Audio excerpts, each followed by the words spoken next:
Today I'm going to the cheapest grocery store in my area, which is Walmart, and I'm going to be trying to buy as many groceries as possible with only $15. I know $15 just doesn't stretch very far at the store these days, but trust me, I'm going to stretch it far this week. But what I'm going to do is I'm going to come home, and all week this week, I'm going to be feeding my family meals off of those $15 worth of groceries. These meals, I'm going to be trying to make them as nutrient rich as possible, as healthy as possible, and of course, as delicious as possible. Let's go get to the store now. I'm going to bring you guys along with me. While I'm at the store, I'm showing you all of the items that I'm picking up today to stay in my budget for the week. Some of the items might seem a little odd, but once you see them in the meals, it will make sense. The first item that I'm putting in my cart is this generic packet of ranch seasoning. The price difference from the generic and the name brand packet was $1.44. That's a huge money savings for the off-brand. Also, always check the price per ounce. It's normally right next to the normal price. A good example is this pasta sauce. The Great Value jar is 70 cents per ounce, but the can of Hunt's is only 5.6 cents per ounce. That trick has helped me save so much on my groceries. Also, we've been loving shell pasta, so I'm putting a box of shells in my cart. Next, I'm going down the meat area, and I need 1 pound of ground meat. The cheapest ground beef I found was over $4 for a pound. That's out of my budget for today, but right next to that pound of ground beef, I did find a pound of ground turkey for under $2 for a pound. Turkey is high in so much protein and iron, and it's easy to cook with, so I grabbed that turkey. I headed down the canned tomato aisle, and on my list I had a can of normal diced tomatoes for 96 cents, but I am so glad that I looked further because I saw this can of diced tomato chili starter for only 88 cents, plus it has a lot of great added flavor in it, so it's going to add a lot to a recipe I have in mind. I'm so glad that I found that can. And while I'm in the canned tomato area, I do want to grab a can of tomato paste, and I remember when these little cans were about 50 cents each. They've really gotten a lot more pricey. I originally had a bag of black beans on my list, but I only had $1 in my budget for them. As you could see, those black beans were out of my budget. I'm glad that I looked around because I saw this bag of pinto beans. It's the same amount of pinto beans in the bag for only $1, so I snagged that bag. Now I'm off to the bread aisle, and I'm going to be picking up this pack of flour tortillas. There's about 10 tortillas in here for under $2, so it's a pretty good value. Next, I'm headed down the frozen veggie area, and I'm going to be picking up a bag of frozen broccoli. As you see here, the frozen bag of broccoli florets are $1.16 for a 12-ounce bag, but the broccoli cuts are only 94 cents for the same size bag. Broccoli cuts contain all the same nutrients as the florets, which makes them extremely healthy, and they're also super easy to cook with on a budget. Now I'm headed over to the produce area, and next on my list is a pack of carrots. I always recommend buying the big bulk bags of carrots over the baby ones, just because you of course save money, as you see here, and the baby carrots are often washed in a chlorine solution, which leads to lacking in flavor. So I do recommend those big carrots. Now I'm not sure what I'm going to be doing with this big bag of potatoes yet, but I will find something. Now that I'm in this area, I am going to be getting a bulb of garlic. Garlic is a little powerhouse of wonderful health benefits. It's great at reducing the severity of cold symptoms, so if you have a cold, it's extra good. Also, it helps manage cholesterol and blood pressure. Now I'm also going to be picking up a huge onion, and don't mind me dropping my onion out of my cart after I put it in. I did go chase it down and find it though. I am so excited about everything that I got right now, so here's a rundown of everything that I'm picking up today. I first have my garlic, my carrots, ranch seasoning. I am so overly excited about that. And then I have my tortillas, my shells, chili starter. This is going to make a recipe so good with all the added flavor in there. And then pinto beans, some pasta sauce, ground turkey, my potatoes, tomato paste. I don't know if I said that already yet, but tomato paste, and then my onion, and then my broccoli cuts. Let's get home and let's get the first recipe started.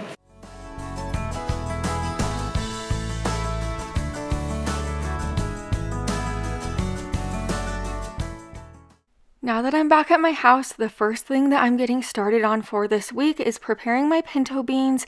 I added my pinto beans into this big bowl. I'm kind of sorting through them now. I'm looking for any broken pinto beans, and this is super uncommon, but you might find like a little rock or a little stick, but like I said, that is uncommon.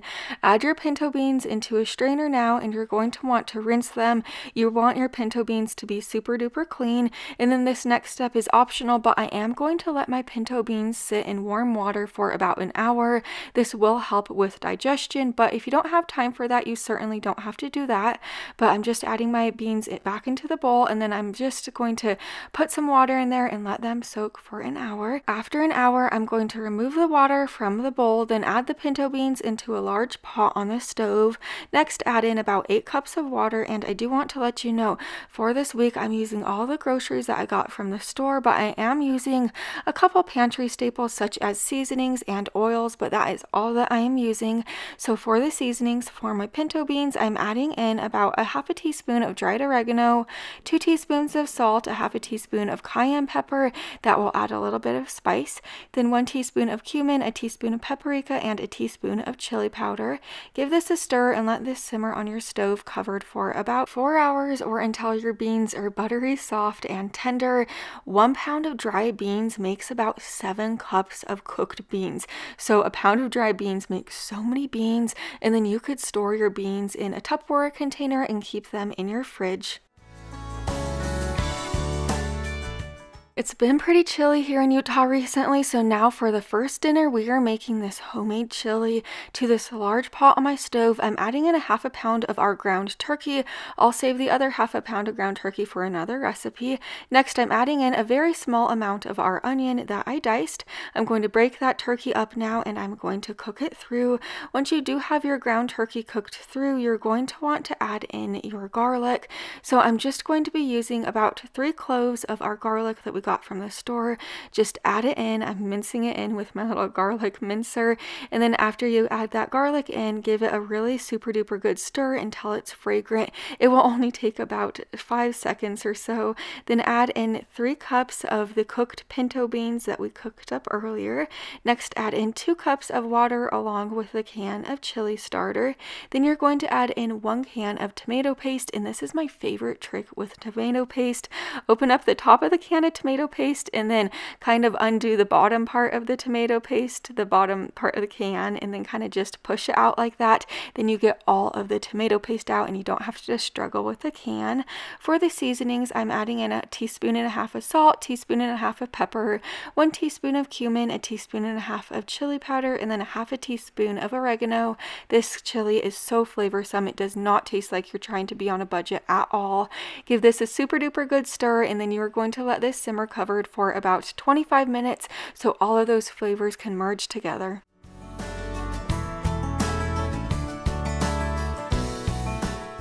After your chili is through simmering, you could serve it up, and this made so much chili. We had quite a bit for leftovers, and I'll share what we did with the leftovers with you here in a moment, but this is how we served our chili. It was so rich, warm, cozy, and delicious.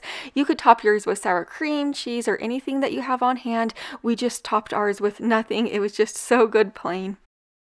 Now we're getting started on this broccoli ranch pasta, and don't go knocking this recipe until you try it. To a large pot of boiling water, add in half of our box of shell pasta. Cook it according to the package instructions, and once that pasta only has a couple minutes left of cooking, go ahead and add in half of our bag of broccoli cuts. Just add that right in there. Just save the other half of the bag for a different recipe, and then you're going to let this cook for an additional 2 or 3 minutes or until those broccoli cuts are tender and your pasta is tender as well. Then you're going to reserve about 1/4 cup of the water that the pasta is cooking in and set it to the side. Now you're going to strain your pasta. Then after you strain your pasta, you are going to add that strained pasta and the broccoli back into the same pot that you just cooked it in. Next, add in 2 tablespoons of butter, or you could use oil, then 1 tablespoon of ranch seasoning. Don't add in the entire packet of that ranch seasoning, just a tablespoon, otherwise it would be too overpowering. Give it a little stir, then add in the reserved pasta water to kind of thin it out. Then add in a dash of pepper, give it a stir, let that butter melt down. Then you could serve this dinner up. Like I said before, don't go knocking this recipe until you try it. It is absolutely so good. My husband asked me how I made it just because he liked it that much. That ranch seasoning doesn't make it overpowering, it just gives it added flavor. We did sprinkle it with a little Parmesan cheese that I had on hand, but we loved this one. Now we're getting started on this potato stew, so add 6 of your russet potatoes, so about half of the bag, onto your cutting board, peel them and dice them. Now grab about 4 large carrots from your bag and peel and slice those. Over to a large pot on the stove, add in a tablespoon of olive oil. Once that's hot, add in your other half a pound of ground turkey. Break that ground turkey up and cook it for only about 3 minutes. It does not need to be completely cooked through at this point. Then you're going to add a small amount of our onion diced. Then add in the sliced carrots along with 3 cloves of our garlic. Just mince it in there.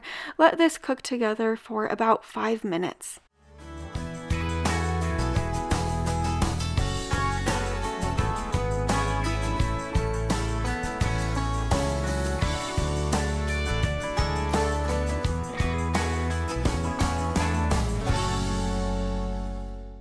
Now add in the peeled and diced potatoes along with 6 cups of water. Then for the seasonings, add in 2 teaspoons of salt. Then you're going to add in a half a teaspoon of pepper, 1 teaspoon of onion powder, 1 teaspoon of paprika, and 2 teaspoons of Italian seasoning. This is really flavorsome. Give this a really good stir and scrape all those flavorful bits off the bottom of the pot. Then you're going to cover this with a lid and let it simmer for about 25 minutes.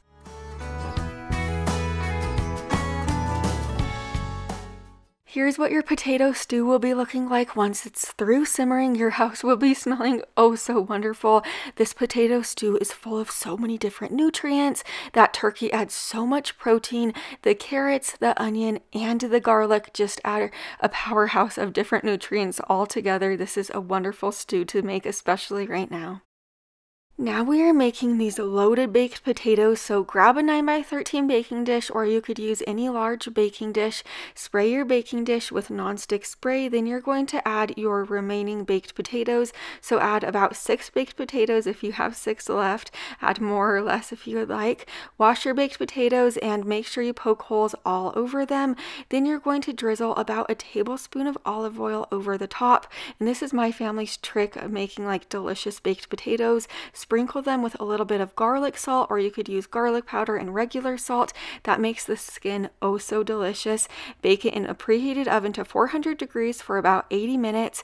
Then your potatoes are going to be so buttery, soft, and tender. Also, you didn't have to worry about like wrapping each baked potato in foil. These baked potatoes are so easy to make in the oven. I just heated up the leftover chili in the microwave that we have. Cut holes in your baked potato, then fill them up with your chili.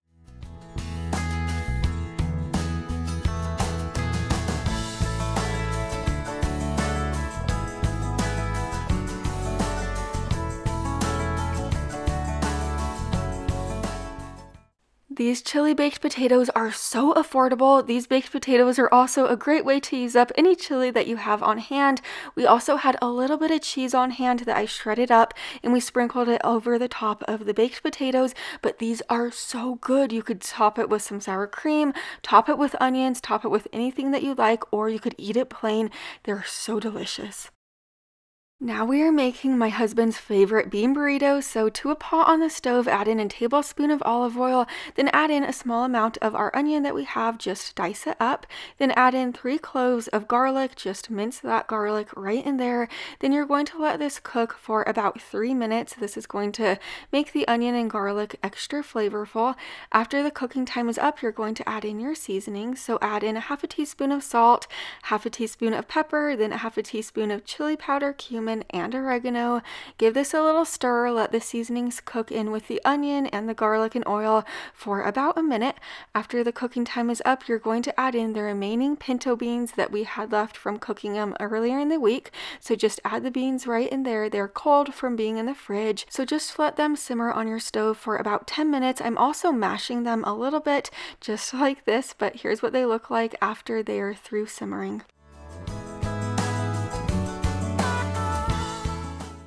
To assemble these bean burritos, grab your tortilla, add a little bit of the bean mixture in there and roll it up. Also, when my husband and I were struggling to make ends meet for a while there, we would make these bean burritos every single week. We'd make them about 3 to 4 times a week. We did this for about 3 years, and these bean burritos were so good. They didn't taste like regular cheap bean burritos because of that onion, the garlic, and the seasonings in there. We would just make a big batch of the pinto beans in the beginning of the week, and then we'd heat up the beans either in the microwave or on the stove during the week. Another way we'd make these bean burritos taste extra good and not as affordable as they actually are is we'd heat the bean burritos up on the stove. So we'd make them extra crispy, just heating them up on a pan on the stove, and that way the flour tortilla would just taste super good. It wouldn't taste like a normal flour tortilla, you know, just like a cold flour tortilla. It would get the outside crispy, and it really tastes super duper good like that. It wouldn't taste like a bean burrito that is as really cheap as it is. So this is how you can make an elevated bean burrito that seriously costs pennies to make for 10 bean burritos. They are absolutely delicious, and like I said before, my husband and I made these for years and years when we were barely making ends meet, and we still make them now. They just help you save on groceries, and they're so good. Now we are making this pasta dinner, so to a pot of boiling water, add in the other half of our shell pasta that we have in the box. Cook the pasta according to the package instructions, and then once that pasta is tender, you are just going to strain it and set the pasta to the side. Now into the same pot that the pasta was cooked in, add about a tablespoon of olive oil, then add in the remaining bag of broccoli that we have left, and then I just diced up the remaining onion that I had left. It was just a small amount of the onion. I also added in the last of the cloves of garlic. I had about 2 to 3 left, so it worked out wonderfully. Next, I'm adding in a teaspoon of Italian seasoning, a teaspoon of salt, and a half a teaspoon of pepper. Give this a stir and let this cook for about 5 minutes. This is going to add flavor to the broccoli and the onion. Once the cooking time is up, add that cooked pasta back into the pot. My cookbook is on a huge sale right now. I'm also signing every single cookbook order, no matter if you buy one or multiple cookbooks with this deal. I have over 100 recipes in my cookbook. There's 8 different sections. These are like easy, realistic recipes. There's like casseroles, slow cooker meals, breakfast, sides, desserts. I really do have it all in this book, and I have it down below for you to check out. But now add that pasta sauce right into the pot. After that, add about 1/4 cup of water into that can of pasta sauce, and then kind of just swirl it around to get any excess pasta sauce out. Then give this a good stir, and I did notice that I did have 3 carrots that I didn't use up this week, so I sliced and steamed those carrots. Now I just added them right into my pot. Give this a really good stir, and then you could serve this easy dinner up. This is so affordable, so easy to make. My little ones absolutely loved it. All of these dinners come together in really no time at all, and they are very nutrient rich, delicious, and they really taste so amazing. You should really try this one out. You don't want to miss the next video like this, so make sure you're subscribed below the video, and I'll see you there. Bye for now.